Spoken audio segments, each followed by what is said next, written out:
Teman-teman, setelah perkenalan kita tadi di sini kita akan menjelaskan tentang psikologi perkembangan manusia dan teori-teori psikologi. Nah, sebelum kita masuk ke dalam pembahasan psikologi perkembangan manusia dan teori-teorinya, kita harus memahami dulu tuh apa sih psikologi itu. Nah, di sini kita akan sedikit memaparkan tentang psikologi. Berdasarkan Cambridge Dictionary, psikologi merupakan studi ilmiah yang membahas tentang bagaimana pola pikir manusia bekerja sehingga dapat mempengaruhi karakter serta perilaku seseorang. Mungkin ada banyak yang bertanya, apa sih yang membedakan psikolog dengan psikologi?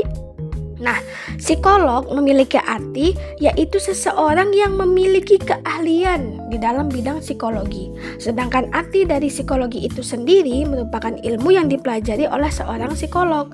Biasanya, seorang psikolog akan membantu seseorang yang memiliki gangguan psikologis dengan psikoterapi dan konseling. Psikolog juga dapat melakukan berbagai penelitian atau studi untuk memberikan pendapat kepada otoritas kesehatan serta institusi lainnya yang berkaitan dengan strategi sosial. Contohnya, memberikan pendapat kepada sebuah perusahaan untuk mengetahui bagaimana cara untuk membangun tim yang baik. Nah, fokus dari ilmu psikologi ini sendiri ialah untuk mengobati gangguan kesehatan mental dan mengubah perilaku serta karakter dari manusia untuk menjadi lebih baik. Nah, teman-teman tahu nggak sih, ternyata psikologi itu dibagi menjadi dua jenis loh. Yang pertama itu ada jenis psikologi umum dan eksperimental, dan yang kedua jenis psikologi khusus. Nah, jenis psikologi umum dan eksperimental itu meliputi psikologi klinis, psikologi perkembangan yang akan kita bahas nanti, kemudian psikologi industri dan organisasi. Kemudian psikologi pendidikan, psikologi sosial, psikologi forensik, psikologi kesehatan, psikologi kognitif, psikologi evolusioner, dan neuropsikologi. Nah, kalau psikologi khusus itu meliputi psikologi penerbangan, biopsikologi, psikologi konsumen, psikologi lintas budaya, dan psikologi militer. Nah, teman-teman tahu nggak sih fungsi dari psikologi itu apa? Dan di sini kita akan sedikit menjelaskan atau sedikit memberitahu tentang fungsi dari psikologi sendiri, yaitu fungsi psikologi yang pertama yaitu description atau menggambarkan. Nah, maksud dari description di sini ialah untuk mengklasifikasikan dan menggambarkan dari suatu pengamatan ilmiah yang rinci, di mana memiliki tujuan untuk menggambarkan berbagai pola tingkah laku manusia dalam menjalani kehidupan agar dapat mengetahui mana yang dianggap normal dan yang tidak normal. Kemudian fungsi psikologi yang kedua yaitu explain atau menjelaskan. Nah, psikologi explain ini, yang dimaksud dengan explain ini ialah untuk menjelaskan serta mengidentifikasi penyebab dari suatu tingkah laku manusia yang terjadi. Dalam hal ini, psikologi akan menjelaskan berbagai faktor yang dapat mempengaruhi kepribadian, perkembangan, perilaku sosial, serta gangguan atau masalah pada kesehatan mental. Hasil dari penjelasan tersebut biasanya berupa pembahasan yang bersifat deskriptif. Kemudian fungsi psikologi yang ketiga yaitu prediction atau memprediksi. Nah, psikologi memiliki fungsi untuk memprediksi dari suatu pola tingkah laku manusia yang sedang terjadi. Setelah memahami apa yang terjadi dan penyebabnya apa, dengan begitu bisa menggunakan informasi tersebut untuk memprediksi kapan, bagaimana, dan mengapa hal tersebut dapat terjadi lagi di masa yang akan datang. Nah, hasil dari prediksi tersebut biasanya berupa estimasi, prediksi, ataupun prognosa. Kemudian fungsi psikologi yang keempat yaitu control atau pengendalian. Psikologi memiliki fungsi untuk mengendalikan pola tingkah laku agar bisa sesuai dengan yang diharapkan. Pengendalian tersebut biasanya berupa bentuk intervensi, rehabilitasi, dan tindakan pencegahan. Nah, itu tadi sedikit penjelasan tentang psikologi ya teman-teman, dan untuk pembahasan selanjutnya di sini kita akan menjelaskan tentang materi psikologi perkembangan. Yuk disimak penjelasannya. Di Psikologi perkembangan. Psikologi perkembangan adalah cabang ilmu psikologi yang memfokuskan pada studi tentang perubahan perilaku, pemikiran, emosi, dan interaksi individu sepanjang masa hidup mereka. Ini mencakup periode dari saat individu lahir hingga usia dewasa lanjut. Psikologi perkembangan mencoba memahami bagaimana manusia tumbuh dan berubah dalam berbagai aspek kehidupan mereka, termasuk fisik, kognitif, emosional, sosial, dan moral. Nah, teman-teman pada tahu nggak? Ternyata psikologi perkembangan ada tahapan-tahapannya loh. Berikut tahapan-tahapannya. Yang pertama, tahapan perkembangan kognitif, yaitu perubahan yang bervariasi dari proses berpikir dalam kecerdasan termasuk di dalamnya tentang perhatian, daya ingat, kemampuan belajar, pemecahan masalah, imajinasi, kreativitas, dan keunikan dalam menyatakan sesuatu dengan menggunakan bahasa. 2. Tahapan perkembangan psikologi emosional, yaitu tahap perkembangan seseorang berupa perkembangan komunikasi secara emosional, memahami diri sendiri, kemampuan untuk memahami perasaan individu lain, pengetahuan tentang individu lain, keterampilan dalam berhubungan dengan individu lain, menjalin persahabatan, dan pengertian tentang moral. 3. Tahap perkembangan seorang bayi infansi sejak lahir sampai dengan 18 bulan. Periode ini disebut juga dengan tahap perkembangan sensorik oral, karena individu biasa melihat bayi memasukkan segala sesuatu dalam mulutnya. Sosok orang tua memainkan peran terpenting untuk memberikan perhatian positif dan penuh kasih sayang kepada bayi, dengan penekanan pada kontak visual dan sentuhan. Jika periode ini dilalui dengan baik, bayi akan menemukan perasaan trust, percaya pada lingkungan, dan melihat bahwa kehidupan ini pada dasarnya baik. Sebaliknya, bila gagal di periode ini, individu memiliki perasaan mistrust, tidak percaya, dan akan melihat bahwa dunia ini adalah tempat yang mengecewakan dan penuh frustasi. 4. Tahap perkembangan seorang kanak-kanak awal, early childhood, 18 bulan sampai dengan 3 tahun. Selama tahap perkembangan seseorang, individu mempelajari keterampilan untuk diri sendiri, bukan sekadar belajar berjalan, bicara, dan makan sendiri, melainkan juga mempelajari tahap perkembangan seseorang, perkembangan motorik yang lebih halus, termasuk latihan yang sangat dihargai, salah satunya toilet training. Di masa ini, individu berkesempatan untuk belajar tentang harga diri dan otonomi, seiring dengan berkembangnya kemampuan mengendalikan bagian tubuh dan tumbuhnya pemahaman tentang benar dan salah. Salah satu keterampilan yang muncul di periode ini adalah kemampuan berkata tidak, sekalipun tidak menyenangkan individu orang tua. Hal ini berguna untuk pengembangan semangat dan kemauan. 5. Tahap perkembangan seorang usia bermain, play age, 3 sampai dengan 5 tahun. Pada periode ini, individu biasanya memasukkan gambar tentang individu dewasa di sekitarnya dan secara inisiatif dibawa dalam situasi bermain. Anak laki-laki bermain dengan kuda-kudaan dan senapan kayu. Anak perempuan main pasar-pasaran atau boneka yang mengimitasi kehidupan keluarga. Mobil-mobilan, handphone mainan, tentara mainan untuk bermain peran, dan sebagainya. Di masa ini muncul sebuah kata yang sering diucapkan seorang individu anak. Kenapa? Hubungan yang signifikan di periode ini adalah dengan keluarga inti, ayah, ibu, dan saudara. 6. Tahap perkembangan seorang usia sekolah age, usia 6 SD 12 tahun. Periode ini sering disebut juga dengan periode laten. Karena individu sepintas hanya menunjukkan tahap perkembangan seorang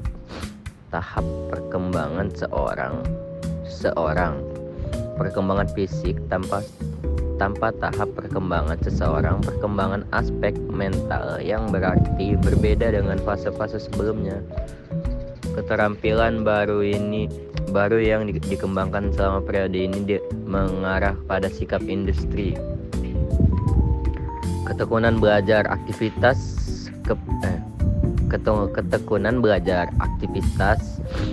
produktivitas, semangat, kerajinan, dan lain-lainnya. Serta berada di dalam konteks psikologi. Bila individu gagal menempatkan diri secara normal dalam konteks psikologi, ia akan merasakan ketidakmampuan dan rendah diri. Sekolah dan lingkungan psikologi menjadi figur yang berperan penting dalam pembentukan ego ini. Sementara individu tua sekalipun masih penting namun bukan lagi sebagai otoritas tunggal. 7. Tahap perkembangan seorang remaja adolescence, usia 12 SD 18 tahun. Bila sebelumnya tahap perkembangan seseorang perkembangan lebih berkisar pada apa yang dilakukan untuk saya, sejak stage tahap perkembangan seseorang perkembangan ini, tahap perkembangan seseorang perkembangan tergantung pada apa yang saya kerjakan. Karena di periode ini individu bukan lagi anak tapi belum menjadi dewasa. Hidup berubah sangat kompleks. Individu berubah. Individu berusaha mencari identitasnya, berjuang dalam interaksi psikologi dan bergulat dengan persoalan-persoalan moral. Tugas tahap perkembangan seseorang perkembangan di fase ini adalah menemukan jati diri sebagai individu yang terpisah dari keluarga asal dan menjadi bagian dari lingkup psikologi yang lebih luas. Bila stage ini tidak lancar diselesaikan, individu akan mengalami kebingungan dan kekacauan peran. 8. Tahap perkembangan seorang dewasa awal, young adulthood. Usia 18 SD 35 tahun. Langkah awal menjadi dewasa adalah mencari teman dan cinta. Hubungan yang saling memberikan rasa senang dan puas, utamanya melalui perkawinan dan persahabatan. Keberhasilan di stage ini memberikan keintiman di level yang dalam. Kegagalan di level ini menjadikan individu mengisolasi diri, menjauh dari individu lain. Dunia terasa sempit, bahkan hingga bersikap superior kepada individu lain sebagai untuk pertahanan ego. Hubungan yang signifikan adalah melalui perkawinan dan persahabatan. 9. Tahap perkembangan seorang dewasa, middle adulthood, usia 35 sampai 65 tahun. Usia 35 tahun sampai 65 tahun.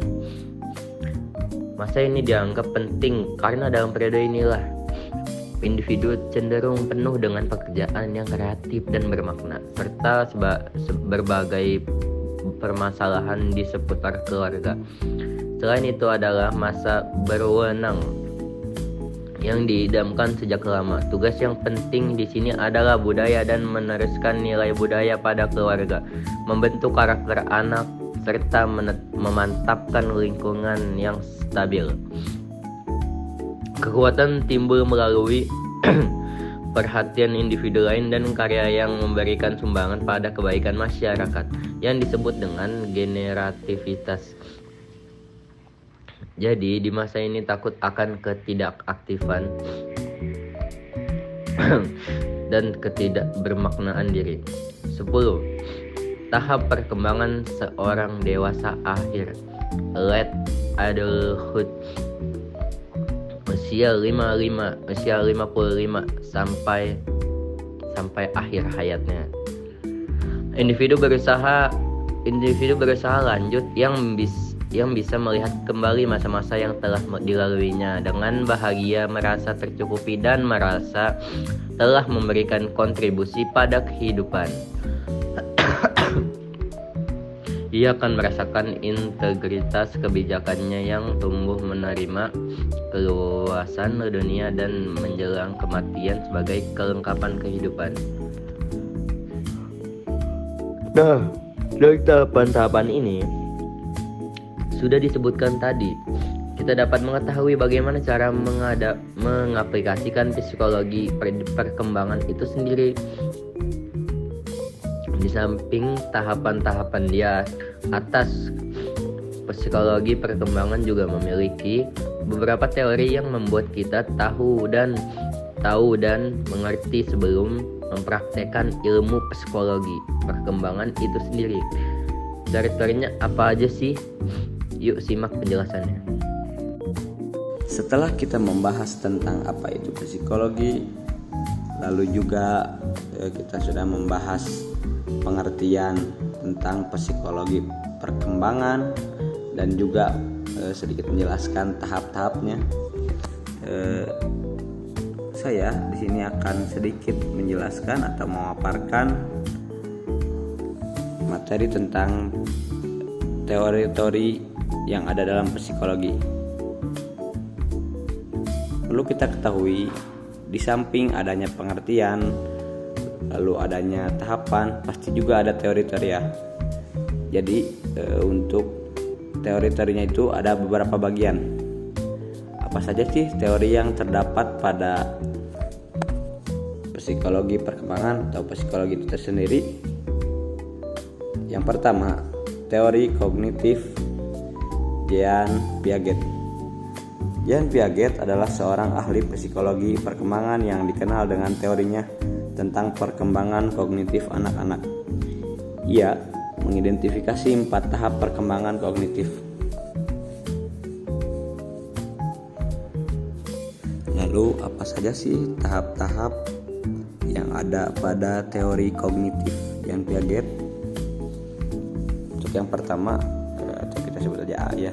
A, tahap sensorimotor.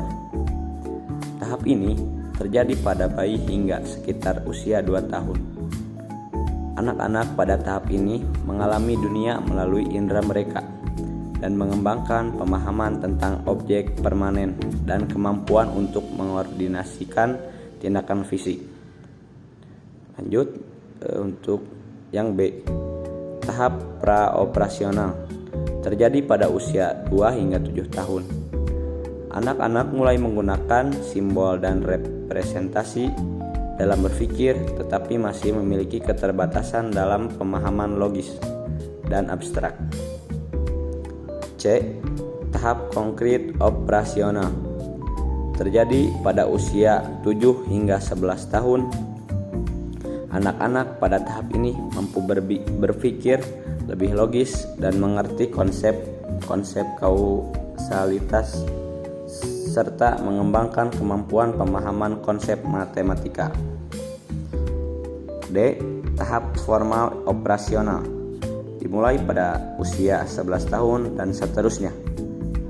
Individu pada tahap ini mampu berpikir secara abstrak, mempertimbangkan konsep-konsep hipotetis, dan mengembangkan pemahaman tentang moralitas dan etika yang lebih kompleks. Piaget memperkenalkan konsep asimilasi, akomodasi, dan keseimbangan untuk menjelaskan bagaimana anak-anak mengembangkan pemahaman tentang dunia. Sejalan dengan Bloom, Witherington, dan Lore, juga Abin juga menegaskan bahwa perkembangan inteligensi berjalan secara konstan proporsional. Untuk tahap masih banyak yang lainnya ya. Jadi untuk tahap yang saya jelaskan itu dan juga teori yang saya jelaskan pada kali ini itu cuma 1, dan tahapnya juga yang saya jelaskan itu baru 4 ya. Jadi nanti yang akan melanjutkan pada materi selanjutnya adalah teman saya yang akan membahas juga salah satunya mengenai teori-teori yang ada dalam psikologi perkembangan. Sekian. Teori-teori psikologi perkembangan. Dari bermacam-macam pendapat para ahli tersebut memberikan gambaran tentang bagaimana ragamnya pengertian atau definisi mengenai intelektual itu. Menurut Morgan dan kawan-kawan 1984 ada 2 pendekatan yang pokok dalam memberikan definisi mengenai intelektual itu, yaitu satu pendekatan yang melihat faktor-faktor intelektual itu, yang sering disebut sebagai pendekatan faktor atau teori faktor. 2. Pendekatan yang melihat sifat proses intelektual itu sendiri, yang sering dipandang sebagai teori orientasi proses. Asimilasi, proses di mana individu memahami pengalaman baru melalui kerangka kerja kognitif yang sudah ada. B. Akomodasi, proses penyesuaian kerangka kerja kognitif untuk memasukkan informasi baru yang tidak dapat dijelaskan oleh kerangka kerja yang sudah ada. C. Keseimbangan, keseimbangan antara asimilasi dan akomodasi. Anak mengembangkan keseimbangan ketika mengintegrasikan informasi baru ke dalam kerangka kerja yang sudah ada. 2. Teori psikososial Erik Erikson mengembangkan teori psikososial, menekankan bahwa individu menghadapi serangkaian konflik psikososial yang harus diatasi untuk mencapai perkembangan yang sehat. 8 tahap perkembangan psikososial adalah: A. Keyakinan versus ketidakpercayaan. Konflik ini terkait dengan pengembangan kepercayaan dasar pada dunia melalui pengasuhan yang konsisten. B. Otonomi versus ragu-ragu. Anak-anak belajar mengendalikan tindakan mereka dan mengembangkan rasa otonomi meragukan kemampuan mereka atau rasa. C. Inisiatif atau merasa bersalah. Anak-anak memulai inisiatif sendiri dan belajar bertanggung jawab, atau mereka merasa bersalah dan ragu-ragu. D. Usaha rendah diri. Anak-anak mengembangkan rasa kompetensi atau merasa rendah diri tergantung pada pengalaman mereka. E. Identitas versus peran bingung. Remaja mencari identitas pribadi mereka menghadapi perubahan fisik dan sosial yang signifikan. Intimidasi versus isolasi. Individu mencari hubungan intim atau mungkin merasa terisolasi. G. Generativitas versus stagnasi. Orang dewasa mencari kontribusi positif pada masyarakat atau mungkin mengalami stagnasi. H. Integrasi versus putus asa. Orang tua menghadapi akhir hidup dengan rasa kepuasan atau putus asa dengan pencapaian hidup mereka. Erikson percaya bahwa mengatasi setiap konflik pada tahap perkembangan membantu membentuk identitas dan kepribadian yang sehat. Konflik yang diatasi dengan baik membawa perasaan kompetensi dan kesejahteraan. Sementara ketidakmampuan mengatasi konflik dapat menyebabkan masalah psikologis.